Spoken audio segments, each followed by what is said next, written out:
Hi, everyone. Good morning. And thank you for the introduction and the warm welcome. Some of you may know me. Maybe we've bumped into each other at XDSs before, or we've worked together. Yes, as Chris was saying, my name is Abigail Canavese. Abby, you can call me Abby. No one calls me Abigail. I don't know why I always write Abigail on my introductions, but yes, I'm Assistant Director of Co-Development Success at Virtuos. So I am extremely thankful to be helping to open up GDC Week for you folks, and also to be one of the first service provider to be invited to author this monstrous report. So thank you for the opportunity. Thank you for the warm welcome. Let us get right to it. Okay, how do I operate this? So yes, like Chris said, we are just going to highlight some of the key things from over 40 pages of this report. Oh, yes, of course. There you go. Whoops. There you go. All right. So who we are. Again, introduction. We're done with me. I'd like to also he's not here, but shout out to my colleague Nathaniel. He's based in Singapore, and he is actually a market data analyst at Virtuos, and he helped me. Sorry, can you all hear me at this distance from mic? Okay, awesome. And he helped me make sense of a lot of the numbers, like maybe over 100 Excel sheets. And so shout out to him. Chris Wren, who you probably don't know. He is here again for organizing this, for inviting me, for helping me, pushing me to finish the report, and just like helping also advise on the content. Also not listed here, Kelly Brunton, who's helping with the design stuff, the marketing stuff. Awesome individual. And also for the authors past, because I actually use a lot of your materials. Caroline, obviously, all of you, actually, I use a lot of references on your materials. Dave, Ryan. That is it for that. All right, here's the agenda. We're going to go through general industry observations, and then the impact of AI on external development. The topic du jour, the meaty one, I guess what many of you are interested in. And looking ahead, just a lot of future predictions. We're going to do a summary, and then we're going to do a Q&A. So for the Q&A, if you have any questions throughout the whole thing, anything you like clarification on, or just are curious to dig in a little bit deeper, feel free to raise your hands. Happy to do that throughout, even before the Q&A at the end. Just don't expect me to remember all of the very detailed percentages throughout the 40-page report, because my memory is probably not that good, especially on a very early Monday morning. There's that. Okay, so we start off with the key industry observations. Developers, publishers are spending a lot on more on external development. So spending below 5 million has decreased, is on a downward trend, and spending above 50 million is increasing year on year. They're also sending more different types of work externally, even disciplines that are largely traditionally kept in-house, such as narrative writing and environment concepts, mood pieces, and the like. So it's interesting about the whole more spending on external development, considering the market downturn. But it is good news for the industry, obviously. What's behind it? We'll see. Top reasons to engage with external development. The top one, by quite a large margin, is seeking flexibility for ramp down and ramp ups and ramp downs. It actually made a pretty significant jump in percentage points from number 2 last year. It's also worth noting that cost savings, number 4 there, made a significant jump. Sorry, it just went up a little bit from last year. And then building bigger games is still up there, still number 2. So worth noting, keep that in mind as we move along. Speaking of flexibility, retainer is still the number 1 type of contract that our respondents are kind of preferring and are seeing actually in their engagement, in their partnerships. But time and materials is increasing in popularity according to our respondents, only very slightly behind milestone-based. So it's not a stretch to imagine that maybe next year we could see it overtake a little bit. And so, yeah, I guess less commitment, less risk, little bit in theme here, building a little bit of a theme. So moving on to partner selection. I'm trying to slow down a bit. I realize I'm talking a little bit fast. Trying to be mindful of everyone's time. Moving on to partner selection. There's not a lot of movement from last year, actually. This is from developers and publishers. But rates are on a slightly upward trend year on year. Meanwhile, quality of work is on a slightly downward trend. If you remember, cost savings actually went up as a reason to do external development in the first place. So tracks, we're seeing a little bit of cost sensitivity, perhaps among our respondents, right? Couple of interesting stats on the side there. Security requirements are up, kind of doubled in percentage points from last year. I suppose that makes sense given a couple of high-profile leaks and compromises last year, so people are paying a little bit more attention to that. Now, the geographic proximity and time zone, that's an interesting one because we are getting a sense that partners are wanting to work closely together. We're actually seeing, a lot of growth in US, Canada, and all of that. Kind of with that sentiment, we're getting a lot of sentiment about that from our partners, but wanting to work closely.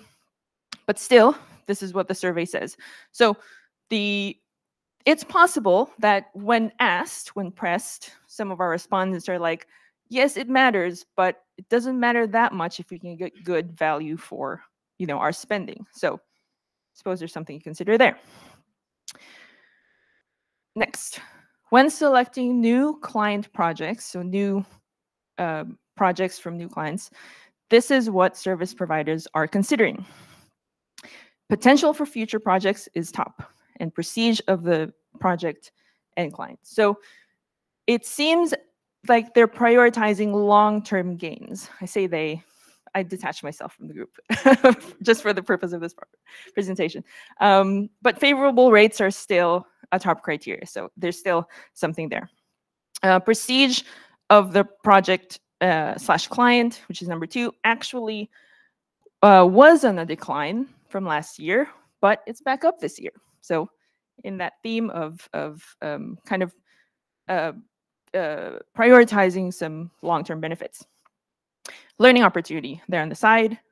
That is actually the lowest this year. Yeah. So it's probably just not a priority given tough market conditions, right? So like still important, but not the priority. Here's the theme, right? Risk reduction in a highly volatile market. Probably not too much of a surprise, right? We talked about devs and publishers spending more on external development, turning to external development for staffing flexibility allows them to better manage risk, you folks, better manage risk instead of ramping up large in-house teams. And obviously there's some element there. You're seeing a lot of some of the themes around costs as well, right? Service providers, not immune to the effects of this market downturn. We're actually seeing fewer plans to expand, fewer plans for M&A and all that stuff. So yes, we're gonna kind of think about that theme as we go along, and you'll actually see a lot more data to support that kind of theme throughout the report when it comes out in April. What is next? Okay, next is attrition rates. So for attrition, most service providers are reporting healthy rates of attrition.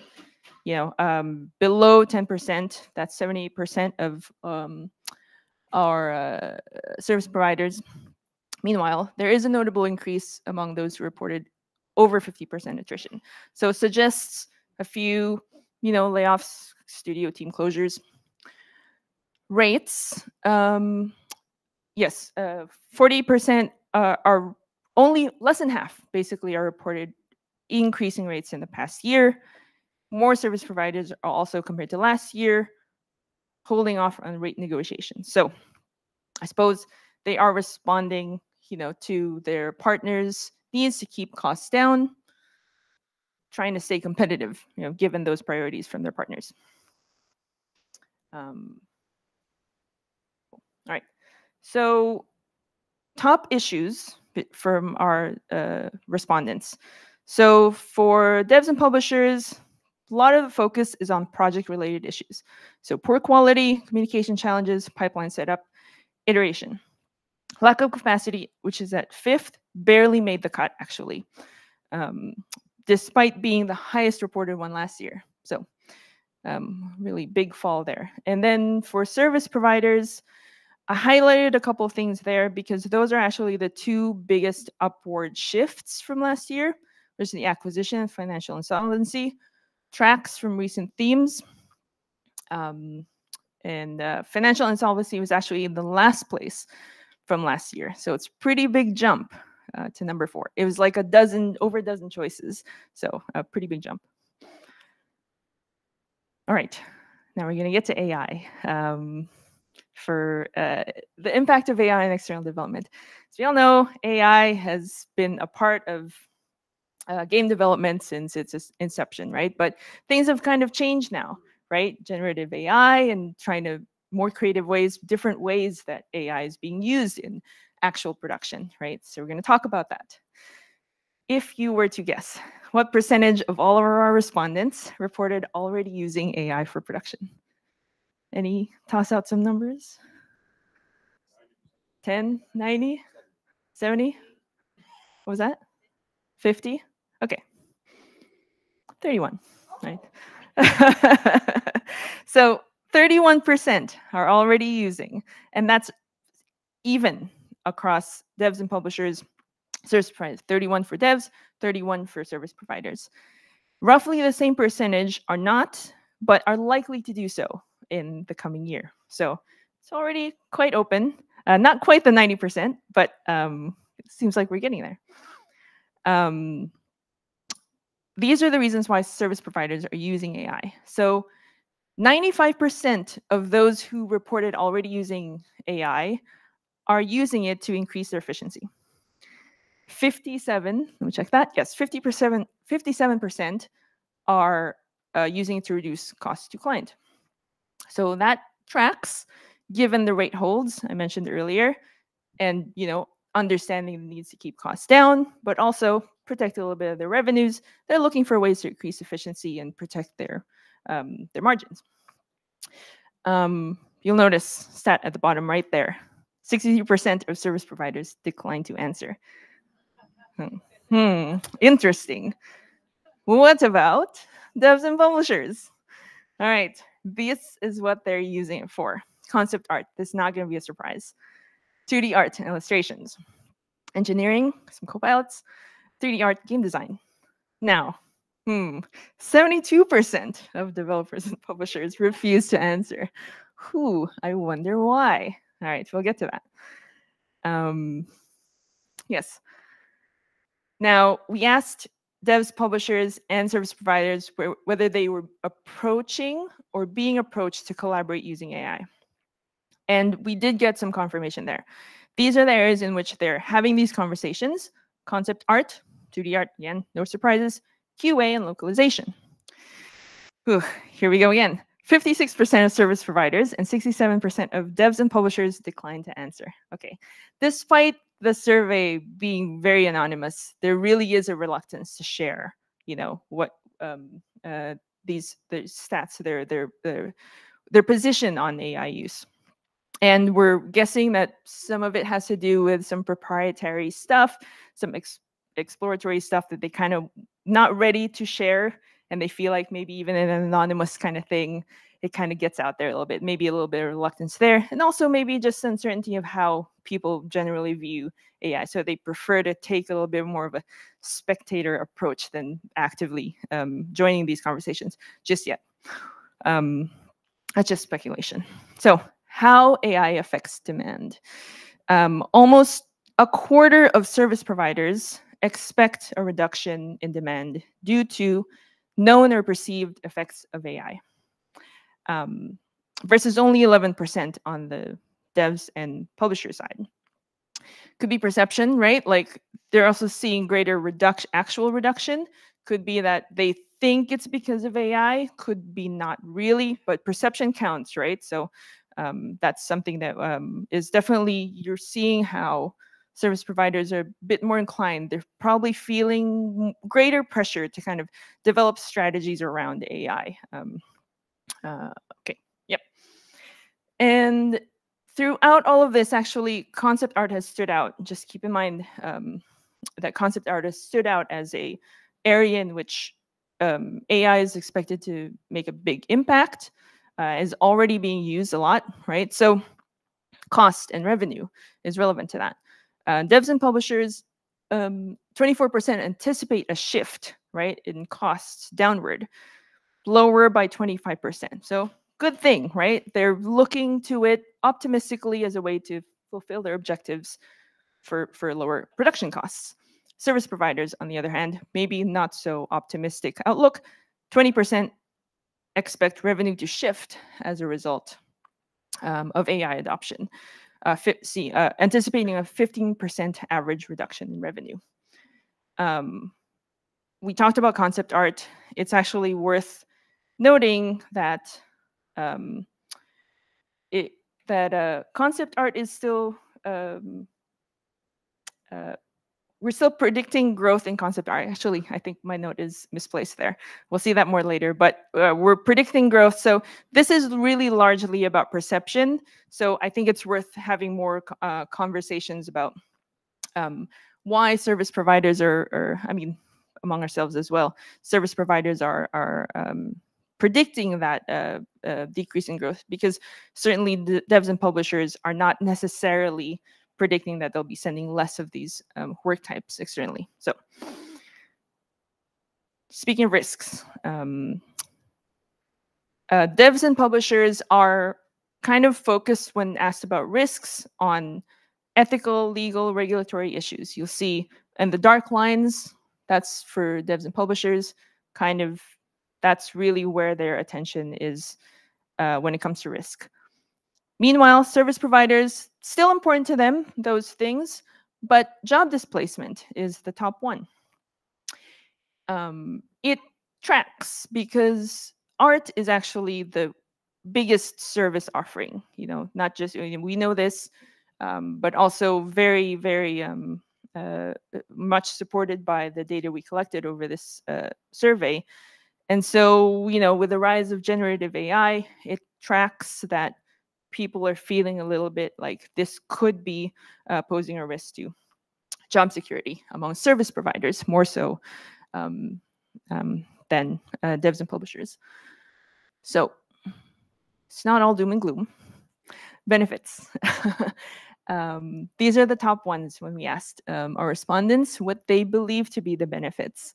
Increased efficiency, improvement to ideation, workload reduction, right? Generally good things, we think about it. Obviously, the conversation around AI is a little bit marred by some uncertainties, some doubts, some fears, perhaps. Workload reduction is an interesting point. I'm actually going to take you to a quote that stood out to me. There you go. One respondent said, this is actually a dev publisher who said this. Adoption of AI in external development has the potential to reduce the amount of tedious work that often ends up going to external developers. My hope is that external developers get to take on more interesting work and build trust with devs and publishers that they are just as capable, or even more, to do high complexity work, not just boring work no one at their company wants to do. I'm all for that, obviously. And, you know, we do see that happen sometimes. And I think that's a really nice and optimistic way to look at it, right? It's not so much replacing, but it's empowering folks to focus on the right things, right? Also kind of hopefully provide some more opportunities for just people in the industry, whichever side of the fence they're sitting on, right? There was another interesting take, actually, something about service providers should leverage AI because a lot of their partners, devs and publishers, probably not have enough resources or focus on AI development of tools. So they know the value of it, they want to use it, but it's not really something they want to invest in internally. So they're going to look to service providers. So thinking that way, I don't know if you folks are already thinking that way, that's another opportunity, right? Whoop. Okay, so in that vein, how can we harness AI to bring opportunities and positive change to external development? Just food for thought. And if we're aware of the risks, what can we do to get ahead of them? Right. So,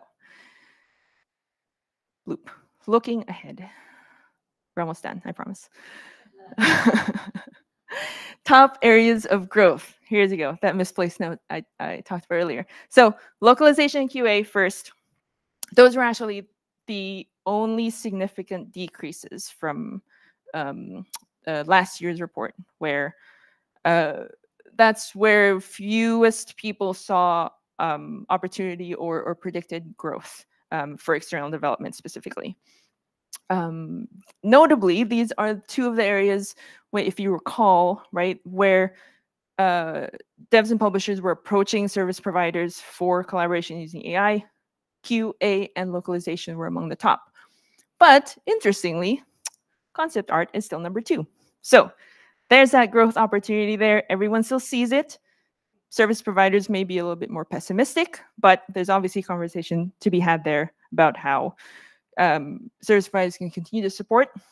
Obviously, it's on us as well to try and get ahead of that, to see how we can continue to support you folks in the area of concept art. Next. Okay, countries with the highest predicted growth. US, Canada, and China are top 3. Interesting, US and Canada, actually, this is the first time they've entered this chart since we've started asking this question. Chris can fact check me on that, but I believe that that is true. And they're actually the top in all the disciplines that we broke out, except for art, engineering. Art goes to Brazil, engineering, Ukraine and Latin America, QA to Romania. So interesting thing, again, call back to the whole thing about geographic time zone proximity. You know, it's kind of more to that story than what this that earlier slide captured. What is next? Okay, top drivers for increased demand. Probably at this point, this is not going to be a surprise anymore. More content, lower cost. So that's kind of tricky, right? But we're seeing that's why devs and publishers are turning to external development, trying to build ways to achieve both objectives. But how do we reconcile the need to lower costs with demand for higher quality from service providers? I would suggest looking at things, having open conversations, collaborative ways to increase efficiency, and also providing more autonomy to service providers, trying to expect a little bit more, push for a little bit more of that to minimize your overhead. That's one of the justifications for my role. You might be asking, like, what does that role mean? What does that title mean? It's one of those things. That's actually one of the things that we're actively looking at. But as some ways, right? So as you're increasing the workload that you're sending outside, it doesn't necessarily have to mean that, you know, your overhead also to support that, which I know many of you, if you're in outsource management, you know that pain. So more of that happening in the industry would be great, I think. Oof. Back. Okay. Finally, we got the top concerns, not finally, about the future of external development. Devs and publishers have a bit more eye on the global kind of scene, market oversaturation, more service providers, increasing rates of costs, obviously tracks with earlier slides. Service providers, increasing competition. And on the right there, you'll see their shared concerns regarding AI, consolidation, tracks. Poor work quality is an interesting thing because some folks are feeling that because of the consolidation and all that, there might be less motivation for folks to kind of keep up the quality, right? Because just like, oh, you have no choice, you're going to work with us, right? So you get what you get, kind of thing. It's sentiment, right? Industry health is also an interesting one because We know we've had a lot of high-profile, really good games that come out, and yet we also know how tough things have been with layoffs and all that. So something's not balanced. Obviously, everyone's looking into that stuff. So top concerns, we'll see. I think, obviously having more open conversations about how we can course correct and work toward a healthier industry as a whole would be good. Okay, I'm gonna summarize. Whoops, there you go. Takeaways. Market volatility is shifting priorities. Devs and publishers are investing more into external development for flexibility, reduce internal risk, keep costs down. Service providers are seeking long-term benefits when choosing new projects, even if rates are still important. 2/3 of all respondents are using or gearing up to use AI in production. For service providers, a way to increase efficiency given holding rates. There's still many concerns about the use of AI, particularly among service providers with regards to demand, revenue, and job security. I think it'd be nice to have more open conversation to focus discourse toward opportunities, positive benefits that AI brings. There's also increasing demand for quality and content despite pressure to lower development costs. So key to that is deeper, stronger collaboration between partners. That is me.